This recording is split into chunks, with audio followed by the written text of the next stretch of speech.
Story ကပ်ပြီးတဲ့ channel မှာကြိုဆိုပါရယ်ဒီနေ့မှာတော့စိတ်ရင်းစေတနာတီတာကံဖြစ်တည်ဟူသောပုံပြင်လေးကိုတင်ဆက်ပေးသွားပါမယ် follow လေးလို့အသေးလေးပေးသွားခဲ့ပါနော်ဇလန်းလေးဆက်လိုက်ကြရအောင်မြာစိမ်းရောင်လဲကွင်းပြင်ကြီးတွေဝင်းရံထားတဲ့ရွာသားရရွာကလေးမှာမောင်လွမ်းဝေနဲ့တာတီဆိုတဲ့လူငယ်နှစ်ယောက်ရှိကြတယ်မောင်လွမ်းဝေကမိဘမဲ့ဖြစ်ပြီးစင်းရဲပေမဲ့ရွာထဲမှာစိတ်ရင်းစေတနာအကောင်းဆုံးလူငယ်လေးပါ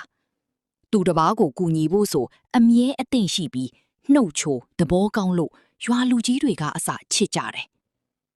တာတီဆိုကတော့ရွာကမြေပိုင်ရှင်တထီးကြီးရဲ့သားဖြစ်ပြီးပစ္စည်းဥစ္စာရှိပေမဲ့စိတ်သဘောထားတေးတိမ်နေ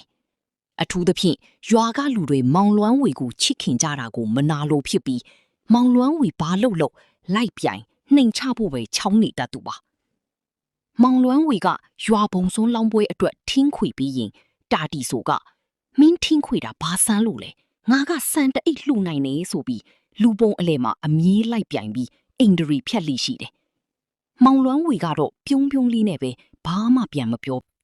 တနစ်မှာရွာသားရွာလေးကိုပြင်းထန်တဲ့မိုးခေါင်ရေရှားဘေးဒုက္ခကြုံရပါတယ်။လေကွင်းကြီးပြက်စီးပြီးရွာသားတွေငတ်မွတ်ခံပြီးဖြစ်လာကြတယ်။အဲ့ဒီအချိန်မှာရွာကိုသူစိမ်းဖုံးကြီးတစ်ပါးကြွလာပြီးရွာဦးเจ้าမှာတည်င်းသုံးပါတယ်။တာဒီဆိုကတော့မျက်နာရကျင်လို့အသားကုန်ဆုံးခဲပွဲလုပ်ပေမဲ့စိတ်ရင်းမပါတာကိုဖုံးကြီးကသိပြီးသားပါ။တနေ့မှာဖုံးကြီးကရွာသားတွေကို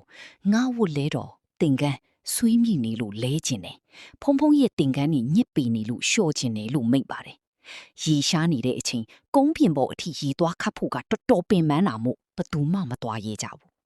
မောင်လန်းဝေကတော့စီဒနာအပြည့်နဲ့ပင်ပန်းစာလောင်မှုကိုအောင့်အီးပြီးရေပုံးကြီးဆွဲကကုန်းပြင်ပေါ်တက်သွားခဲ့တယ်ဒါကိုမြင်တဲ့တာဒီဆိုကငတုံးလီအပင်ပန်းခံနေတယ်ဘာမှရမှာမဟုတ်ဘူးလို့လှောင်ပြောင်ပြီးအိမ်မှာပဲစိန်နဲ့နေခဲ့ပါတယ်မောင်လွမ်းဝေဟာကုန်းပြင်ပေါ်ကအလွန်တန့်ရှင်းတဲ့စမ်းရည်ကိုခက်ခိတ်ခတ်ယူလာပြီးဖုန်ကြီးရဲ့ဝတ်လေးတော်ကိုစီဒနာတန့်နဲ့ရှို့ဖို့ပြီးခဲ့ပါတယ်။ရှို့ဖို့လို့အပြီးဝတ်လေးတော်ကိုလှမ်းဖို့ဖြန့်လိုက်တဲ့အချိန်မှာဝတ်လေးတော်ထဲကနေတောက်ပြောင်နေတဲ့ရွှေတုံးကြီးတုံးရုတ်တရက်ကျလာပါတော့တယ်။ဖုန်ကြီးကပြုံးပြီးမိတ်ပါတယ်။မောင်လွမ်းဝေဒါဟာမင်းရဲ့စစ်မှန်တဲ့စီဒနာနဲ့ဝီရိယကြောင့်ရတဲ့ဆုလပ်ပဲ။ဒီရွှေတုံးကြီးကိုယူပြီးမင်းဘဝအတွက်အသုံးချပါ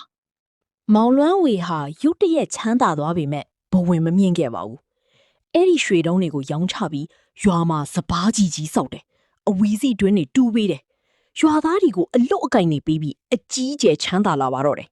။ဒါကိုကြားရတဲ့တာတီးဟာမနာလိုစိတ်တွေတောက်လောင်ပြီးယူးမတက်ဖြစ်သွားတယ်။သူလဲချမ်းသာခြင်းလို့ဖုံးကြီးစီအပြေးလွှားသွားပြီးတပည့်တော်လဲအရှင်ဖျားရဲ့ဝတ်လဲတော်ကိုလျှော်ပေးပါရစီလို့အတင်းတောင်းဆိုပါတယ်ဖုန်ကြီးကသူ့ရဲ့လောဘနဲ့မနာလိုစိတ်ကိုသိပြီးမဲ့ဝတ်လဲတော်ကိုပြီးလိုက်တယ်။တာဒီဟာရွှေတုံးနဲ့ရတော့မယ်ဆိုတဲ့မျှော်လင့်ချက်နဲ့ကုန်းပြင်ပေါ်ကရေကိုခတ်ပြီးတော့ဝတ်လဲတော်ကိုလျှော့ပါတော့တယ်။စိတ်ထဲမှာတော့မောင်လွမ်းဝေထက်ပူရမယ်ဆိုပြီးပြိုင်ဆိုင်လိုစိတ်တွေပဲပြည့်နေတာပါ။လျှော်လို့အပြီးဝတ်လဲတော်ကိုတာဒီကအလော်တကြီးဖြန့်လိုက်တဲ့အခါရွှေတုံးကြီးကြမလာပဲဝတ်လဲတော်ထဲကနေမေးမောင်နေတဲ့ကြောက်ခဲအမဲတုံးကြီးနဲ့ရွှွနူနေပဲထွက်လာပြီးတာဒီရဲ့ဝတ်ထားတဲ့အဝတ်စားတွေပါပြီးပို့ကုန်ပါတော့တယ်။တာဒီဟာဒေါသတကြီးနဲ့ဖုံးကြီးစီသွားပြီးဘာလို့မောင်လွမ်းဝေကြတော့ရွှေတုံးပေးပြီးတပည့်တော်ကြတော့ရွှနေပေးရတာလေလို့ရန်လုပ်ပါတယ်